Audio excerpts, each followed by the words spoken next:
Con su permiso, diputada vicepresidenta. Adelante. Desde esta tribuna saludo a todas y todos los presentes, diputadas, diputados, medios de comunicación, personal del Congreso y a las personas que nos siguen a través de los diferentes medios electrónicos.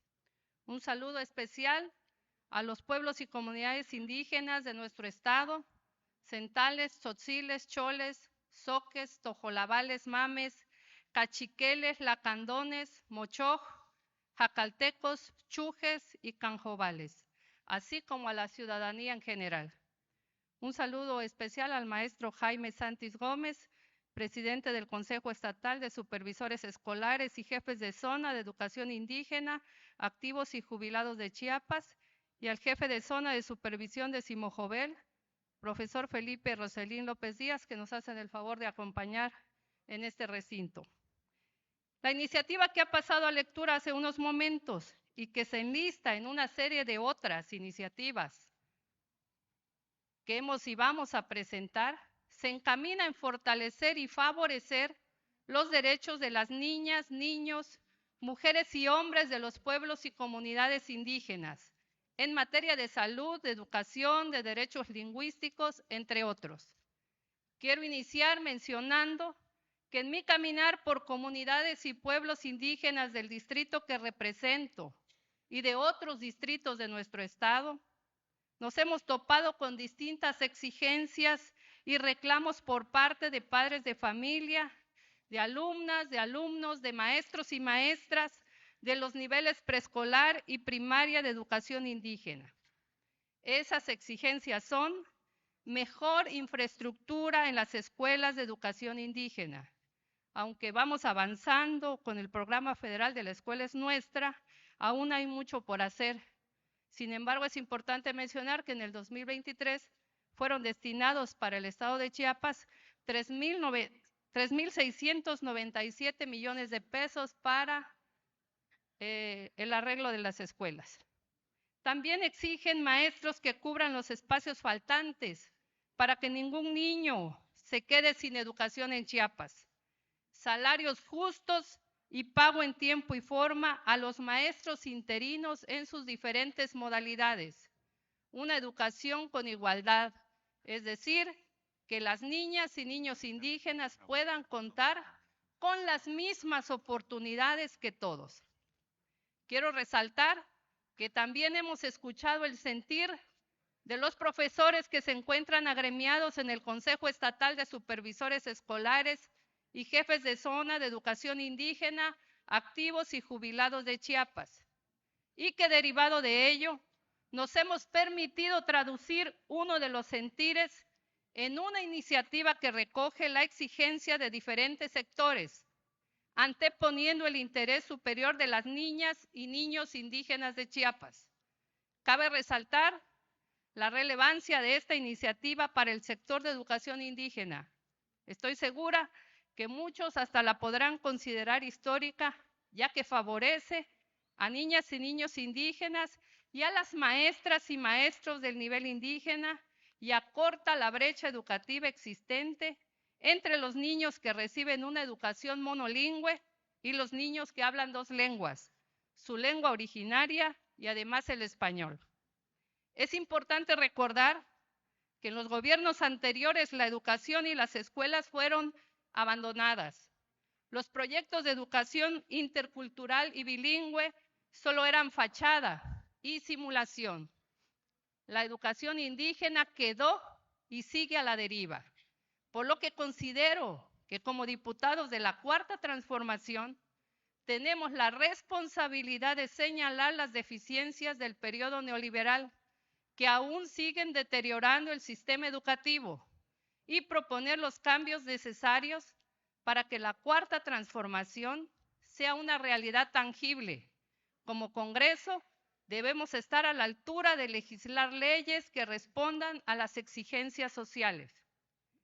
A 531 años de la llegada de Cristóbal Colón a América, con la supuesta conquista de los pueblos y comunidades amerindias, tenemos todavía una deuda histórica con los pueblos indígenas. Sus derechos colectivos, sus derechos culturales y de identidad su derecho a recibir una educación integral con igualdad de condiciones entre indígenas y no indígenas, o mestizos, como me gusta decir a mí, como lo menciona la Constitución Política de los Estados Unidos Mexicanos. El artículo primero menciona que todas las personas gozarán de los mismos derechos. El artículo segundo reconoce a los pueblos y comunidades indígenas y su derecho a preservar y enriquecer sus lenguas. El artículo tercero sostiene que todas las personas, incluyendo a los pueblos y comunidades indígenas, tienen derecho a una educación integral. La educación es un derecho de las niñas y niños y es responsabilidad del Estado su implementación.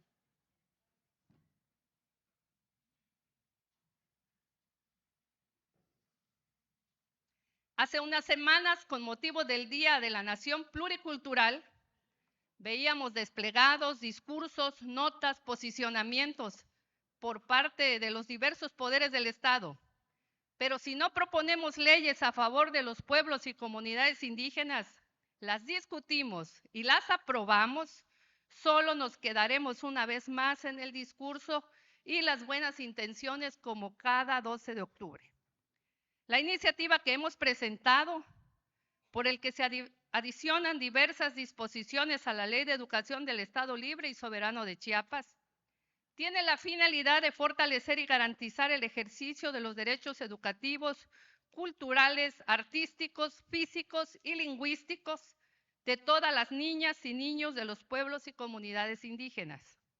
Actualmente, las niñas y niños que se encuentran inscritos en escuelas de educación preescolar y primaria indígena, que forman parte de la Secretaría de Educación Indígena, de la Secretaría de Educación, de la Secretaría de Educación Indígena, y es de la Dirección de Educación Indígena, de la Secretaría de Educación, no están recibiendo una educación integral similar o igual al que los niños y niñas monolingües, contraviniendo con ello la Constitución Federal y Estatal, así como las leyes secundarias de estas, ya que en un primer momento no hay igualdad ante la ley.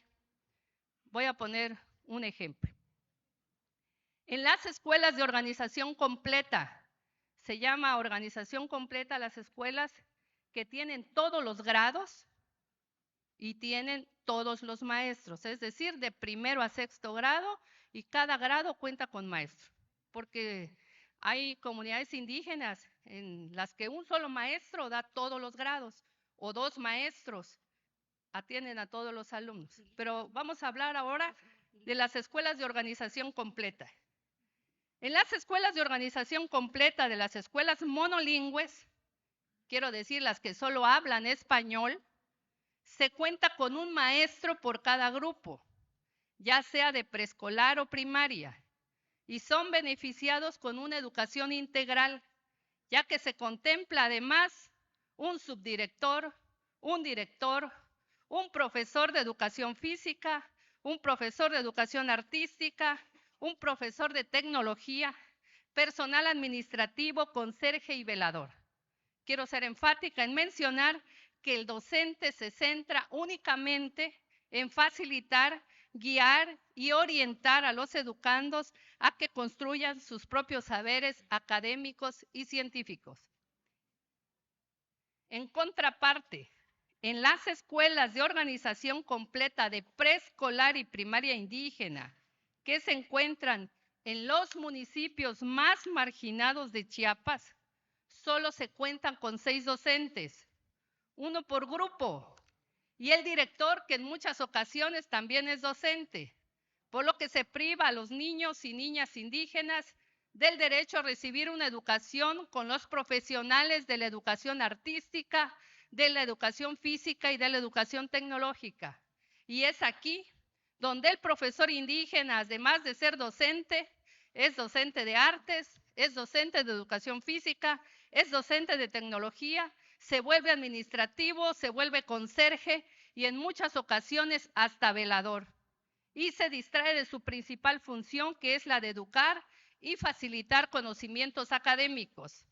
Por lo tanto, es necesario que la Secretaría de Educación analice la situación de la educación indígena con el objetivo de proponer, mejorar y resolver esta problemática por el bien de las niñas y niños indígenas de Chiapas. Por lo tanto, estamos proponiendo que todas las escuelas de educación indígena de organización completa en Chiapas cuenten con personal especializado para la educación física, personal especializado para la educación artística, para la educación tecnológica, que coadyuven en la formación integral de los alumnos para garantizar los derechos dispuestos en los artículos 1 y 9 de la Ley de Educación del Estado Libre y Soberano de Chiapas. Y para garantizar el ejercicio de los derechos lingüísticos de los educandos y promover que en los espacios educativos de educación inicial, básica y media superior, donde mayoritariamente hayan indígenas, los docentes deberán desarrollar habilidades lingüísticas con perspectiva cultural de la comunidad y con ello promover una educación integral. Y fomentar el uso de las lenguas originarias en todos los espacios educativos del estado de Chiapas. Para finalizar, pido a todos los diputados que debemos priorizar el interés superior de las niñas y niños indígenas en su formación educativa. Tenemos como aliados a los maestros y maestras que quieren el bien para Chiapas. Prueba de ello es la asistencia en este recinto de los maestros de educación indígena. Por ello pido a todos los diputados y diputadas leer y analizar con detenimiento todas las iniciativas presentadas en esta legislatura a favor de los pueblos y comunidades indígenas, de modo que las acciones afirmativas se traduzcan en la aprobación de leyes que permitan erradicar las desigualdades que aún persisten. Es cuanto, diputada vicepresidenta.